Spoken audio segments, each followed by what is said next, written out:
আলহামদুলিল্লাহ, আমার বিশ্বাস ছিল আমার অ্যাকাউন্টটা ব্যাগ আসবো। আপনাদের দোয়া ভালোবাসা আমার টিকটক আইডিটা ব্যাগ আসছে। সবাই আমার জন্য দোয়া রাখেন আর ভালোবাসা রাখেন। আজকে আমি অনেক খুশি। Hello guys, welcome to my YouTube news channel. আশা করি সবাই ভালো আছেন আর আমিও ভালো আছি। আর আজকের ভিডিওটা হচ্ছে খুবই গুরুত্বপূর্ণ, স্পেশাল। আপনার সাথেই থাকুন আর দেখতেই থাকুন। আল্লাহ, জানি না কি এমন অপরাধ করছি, বারবার আমার সাথে কেন এমন হই। আজকের ভিডিওটা হচ্ছে টিকটকার এলেক্স সবুজ আর ওমরকে নিয়ে। টিকটকের এলেক্স সবুজের আইডি কিন্তু তিনবার ব্যান্ড হয়েছে, আর এটা নিয়ে কিন্তু 4বার ব্যান্ড হয়েছে। এলেক্স সবুজের টিকটক আইডি আবারও কিন্তু ব্যাক আসছে, আর কি কারণে ব্যাক আসছে এটা হয়তো সবাই জানেন না। তাহলে ভিডিওটা দেখুন, সবকিছু জানতে পারবেন। রমজান মাস, রহমতের মাস।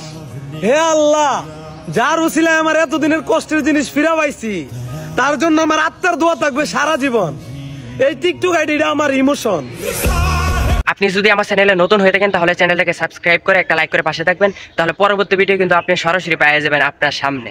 এলেক্স সবুজের আইডি কিন্তু ব্যাড হয়েছিল, তার কিন্তু অনেক অহংকার বেড়ে গেছিল। আর কি কারণে অহংকার বেড়ে গেছিল, সে কিন্তু কিছুদিন আগে একটা মোটরসাইকেল কিনছে, বাইক কিনছে অনেক টাকা দিয়া, আরং 5 একটি মোটরসাইকেল কিনছে। এই কারণে কিন্তু তার অহংকার অনেক বেড়ে গেছিল। আর এই কারণে কিন্তু যদি কোনো ভুল হয়ে থাকে, সবাই আমার আল্লাহর রস্তে ক্ষমার দৃষ্টিতে দেখবে। একজন হ্যাকার কিন্তু তার অ্যাকাউন্টটি ব্যান করে দিয়েছিল। এখন কিন্তু সে আবার কিন্তু মাফ চাইছে, ঠিক আছে? এই মাফ চাওয়ার কারণে কিন্তু আবার তার আইডিটা কিন্তু ব্যাক করে দিয়েছে। দেখুন তার আগের ভিডিওগুলা।